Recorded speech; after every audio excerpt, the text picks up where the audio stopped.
Alright everyone, as promised, today I'm going to be bringing you another tips and tricks video on the Cluckin Bell setup missions. This one being the breaking and entering mission, which is mission number 2. This is the one where you need to steal the laptop, shoot the drones, and then steal the train. Now, I received a lot of awesome comments in my last video regarding mission number 4, which is the one where you steal the getaway car, so I'll be addressing some of those as I go along, but the main goal here is providing everyone with some tips and tricks for this mission. Okay, right off the bat, if you haven't already done so, you're going to want to purchase a garage that is closely located to the Vespucci police station. This will save you a lot of time when jumping from mission to mission or simply just starting them up. For me, I chose the Rockford Drive location. Another important tip is that for every one of these missions, including the finale, you always want to choose the easy method for the difficulty setting. You're going to get paid the same at the end, and it'll make things a lot easier when performing these missions. Okay, so as soon as the mission starts, you can either head to the Terabyte first to eliminate the drones, or to the pier to collect the laptop. Because we start at the top of the map, I choose to head to the pier first and then just work my way down the map. The key here, and for all these missions, is finding the quickest path from point A to point B. And as you're seeing here, as soon as I jump in my Vigilante, I will only be making a total of 2 turns to get to the pier. Now, on to my vehicle of choice. There were a lot of people telling me to use the Hakuchu drag bike because it's faster. And you're right, it is. But if you're not playing on a newer console, you won't have access to the HSW upgrades, which will decrease the speed. Also, as anyone knows, riding this bike or any bike at speed takes precise control. If you make any mistake, it's going to bite you. And I think if you're a beginner, this is not going to bode well. I choose the Vigilante for several reasons, but one of them, as you're seeing here, is that it's a great ramming vehicle, meaning I can run into almost anything else on the road and it's not going to slow me down much. And I'm certainly not going to get knocked off or die in the process. Okay, back to the mission. As you get close to the pier, you'll see a target area in the mini-map for where you need to search. You'll be looking for a guy with a laptop nearby. Your goal is to steal the laptop. Now, Vincent will send you an image, but what I usually do is head to the south side of the pier first and check over here. I found that 90% of the time he's going to be back in this area. And here's another reason to use the Vigilante. This vehicle not only has weapons, but it has lock-on missiles. Meaning, all you need to do is drive around and wait until you hear the weapons lock. When you hear this, you've found the guy. And you'll simply need to jump out, grab the laptop, and you're done. You can kill the guy if you want, but it's not necessary. He doesn't have any weapons, and you should easily make it back to the vehicle without any fuss. Just a warning though, it may be tempting to use the missiles to kill him, but I'd strongly avoid doing this because, speaking from experience, you may end up lighting the pier on fire. And this just leads to bad things happening. Alright, so I hope you saw this, but as soon as your character goes through the motion of getting back into the vehicle, what I usually do is quickly pull up the map and set the Terabyte as the next waypoint. I do this because the Terabyte will usually spawn in different locations, and if you simply rely on past memory, you may end up heading to the wrong area. Also, the Terabyte won't just be sitting out in the open. It's usually tucked away down an alleyway or sitting in an off-street parking area. So you want to be certain you're heading in the right direction. When you arrive, as soon as you get close to the Terabyte, there's going to be about 10 drones that spawn and begin firing at you. All you have to do is shoot them down. My recommendation is the assault shotgun.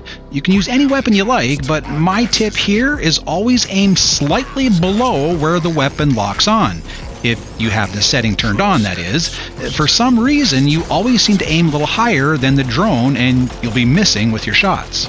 You'll know you've been successful in taking them all down when the waypoint marker lights up the entrance to the Terabyte. Once inside, all you'll need to do is grab the hacking device located in the corner and then leave. Now, here's where I could have made some better time. Just before I get back to my Vigilante, as you'll see here in a moment, you can see I'm trying to replenish snacks and armor.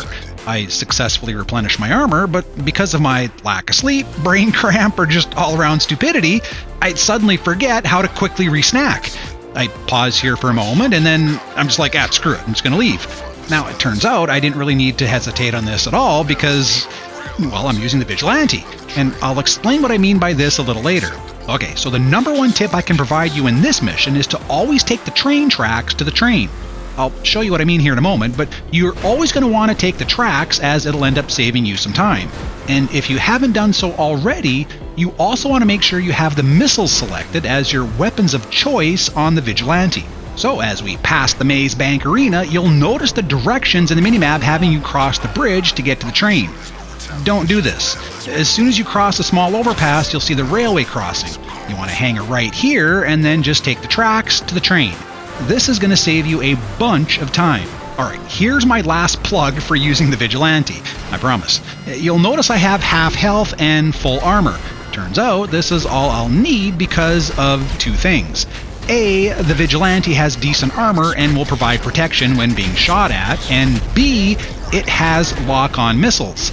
And not just any ordinary lock-on missiles. These are the old Mark II lock-ons, the ones that Rockstar recently nerfed. Meaning, as long as you're in the general vicinity of enemies, this car will lock on and will eliminate with great accuracy, as you're seeing here. Now, the key here is, well, the key. As you just saw, one of the enemies will be carrying it, so after blowing up as many as you can, you will eventually see the green key icon appear in the minimap. And from my experience, it's always a guard on the ground. This makes things even more simple as you can basically drive up to it, as you just saw, get out, pick it up, and then climb back in.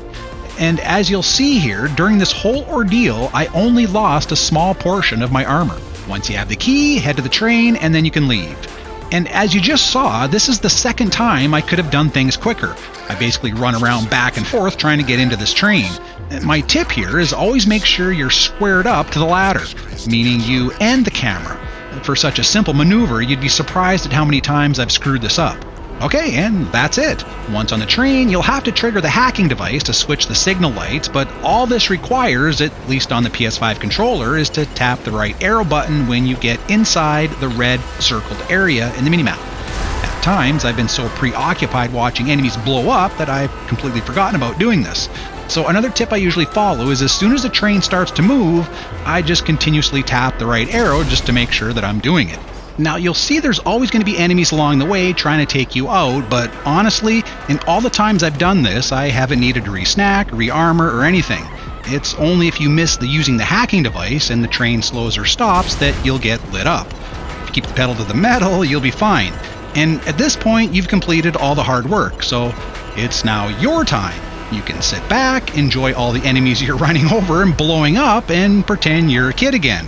I'm not sure if you can hear this, but this is the only chance you get in GTA 5 to drive a train, and I'm taking full advantage by blowing the horn along the way. Good times indeed. So I just want to end here by saying that if you want to use the Hackachoo drag bike, that's awesome. You're probably getting far quicker times than I am. But I just want people to know that you do have other options, and if you're a beginner or you're not playing on the newer generation consoles, you can complete these rather quickly. And on that note, if you are wondering why there's people out there trying to get these missions in the finale done quickly, it's probably because of the new career progress option on the newer consoles. You see, one of the milestones is completing the entire raid, including the setup missions, in under 45 minutes. Now that window is a little tight, but it can be done. Starting with this video, my goal is to walk through some of these setups, using Vigilante of course, just to show you that yes, you can get these done quickly using something other than the drag bike. And trust me, I'm no expert at driving. If I can do this, you can definitely do this.